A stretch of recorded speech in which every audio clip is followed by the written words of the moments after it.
Assalamualaikum dan salam Sarawakku sayang.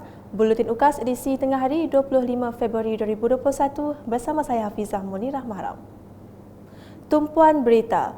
Sebanyak 23,400 dos vaksin COVID-19 yang merupakan kumpulan pertama vaksin keluaran Pfizer-BioNTech selamat tiba di lapangan terbang antarabangsa Kuching LTAK pada petang Rabu dengan menggunakan pesawat khas TH543 milik Raya Airways yang selamat mendarat pada jam 6.20 petang. Ketibaan vaksin yang amat dinanti-nantikan itu sudah pasti akan memberi sinar baru untuk rakyat di Sarawak memerangi wabak COVID-19. Timbalan Ketua Menteri Sarawak yang juga pengerusi Jawatankuasa Pengurusan Bencana Negeri JPBN Sarawak, Datuk Amar Douglas Uga Embas, Menteri Kerajaan Tempatan dan Perumahan Sarawak, Datuk Seri Dr. Sim Kuihian, Setiausaha Kerajaan Negeri Sarawak, Datuk Amar Jaul Samion, serta Pengarah Kesihatan Negeri Sarawak, Dr. Chin Zin Hing, antara tetamu kehormat yang hadir menunggu ketibaan vaksin tersebut.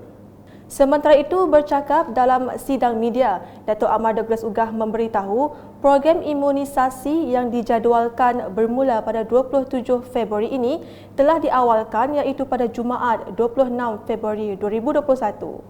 We're going to start the vaccination of frontliner from tomorrow.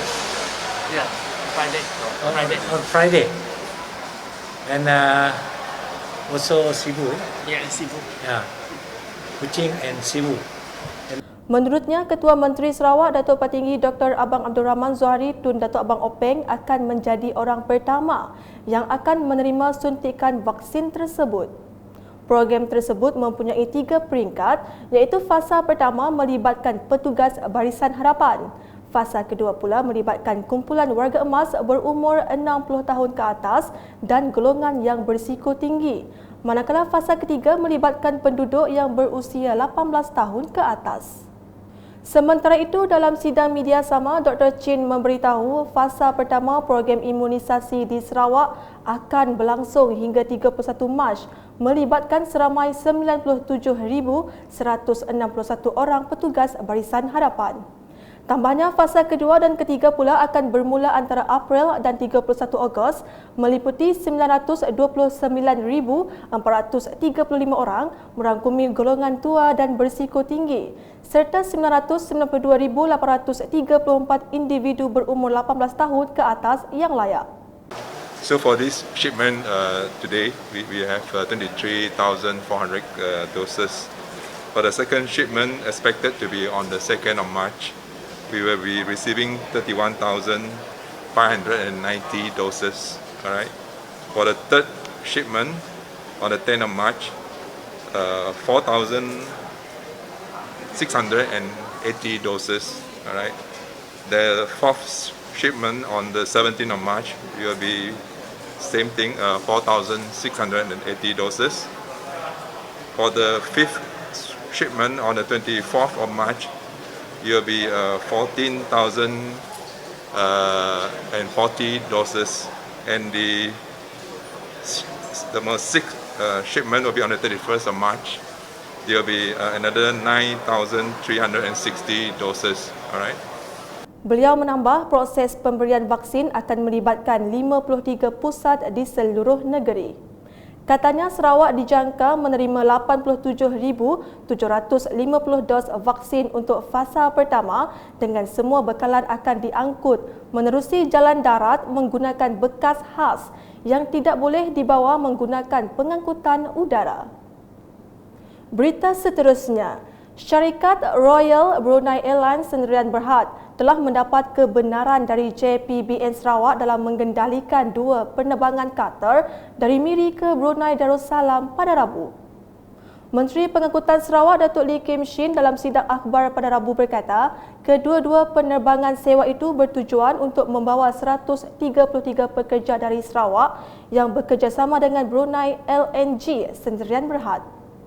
Kelulusan JPBN Sarawak diberikan dengan syarat bahawa Royal Brunei Airlines Sdn Bhd mesti mematuhi prosedur operasi standard SOP yang dikeluarkan oleh Majlis Keselamatan Negara MKN, Kementerian Kesihatan Malaysia KKM dan garis panduan masuk JPBN ke Sarawak untuk kru penerbangan komersial.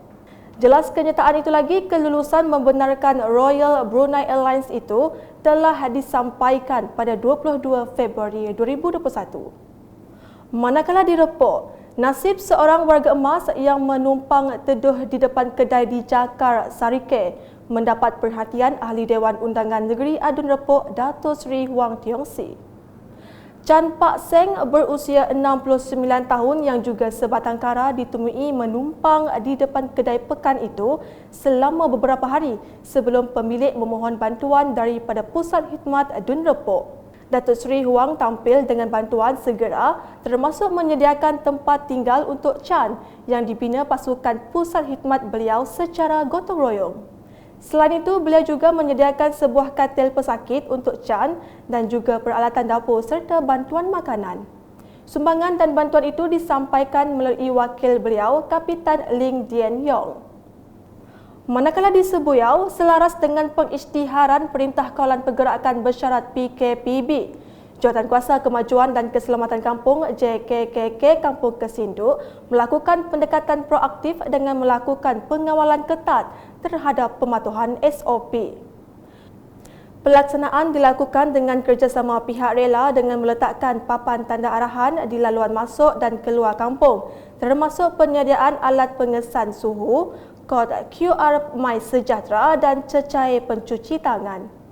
Ketua Kaum Kampung Kesinduk, Lamat Man ketika ditemui memaklumkan tujuan diadakan sekatan ini berikutan peningkatan kes COVID-19 yang berlaku ketika ini di seluruh Sarawak. Jadi aku minta bakal dari luar tadi dan boleh masuk itulah. Harap ke kita itu tahu mujur boleh untuk ke bakal COVID-19 lah. Maksudnya tidak ada tayi dalam nonton. Harap kita sama jaga kita lah. Bagi salah seorang anggota rela yang bertugas, Fatimah Hashim pula, pihaknya akan sentiasa memastikan pergerakan penduduk maupun orang luar dalam keadaan terkawal. Kami bertugas ikut shift iaitu daripada pukul 8 sampai pukul 12 malam. Satu shift ada 4 orang ataupun 3 orang. Kami mengawal kenderaan masuk dari kampung tu bagi memastikan keadaan kampung ni selamat dari penyakit COVID. Seperti kami bertugas ni mengambil nama,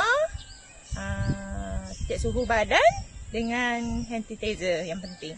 Mengikut suhu kalau 37.8 memang diarahkan pulang balik, tidak dapat masuk dalam kampung Kesinduk. Beralih ke laporan dari Engkelili, dengan seramai 495 orang disenaraikan sebagai penerima Bantuan Prihatin Nasional BPN 2.0 dan Bantuan Khas Sarawak Kusayang BKSS 5.0 yang telah mula ditunaikan di Dewan Masyarakat Engkelili pada Rabu. Kehadiran penerima bantuan tersebut berbeza pada kali ini berikutan orang ramai mengambil langkah berjaga-jaga untuk mengelakkan penularan pandemik COVID-19. Kawalan dan pematuhan SOP turut dititik berat sebelum penerima dibenarkan masuk ke dalam Dewan. Sementara itu, salah seorang penerima Sun Tai Linang dari Rumah Andam Sedarat Simpang Engkelili merakamkan penghargaan kepada kerajaan di atas inisiatif bantuan tersebut dan berharap dapat diteruskan pada masa akan datang. Ya, saya bertemu aku ni berketu mesti lancar sampai ke lah lama-lamanya perintah. Ya. Awak ke Lempuang ke lah. Kena barayat. Laporan berikutnya, sepasukan penguat kuasa Jabatan Hutan Sarawak JHS daripada Ibu Pejabat dengan kerjasama pasukan Gerakan Am PGA telah berjaya menahan 2 lori dan pelbagai jenis kayu bala di kawasan Jalan Pasai Siong Sibu. Pengarah Hutan Sarawak Datuk Hamdan Mohamad dalam kenyataan media berkata sebanyak 53 batang kayu bala pelbagai saiz dan spesies telah dirampas dalam penahanan itu.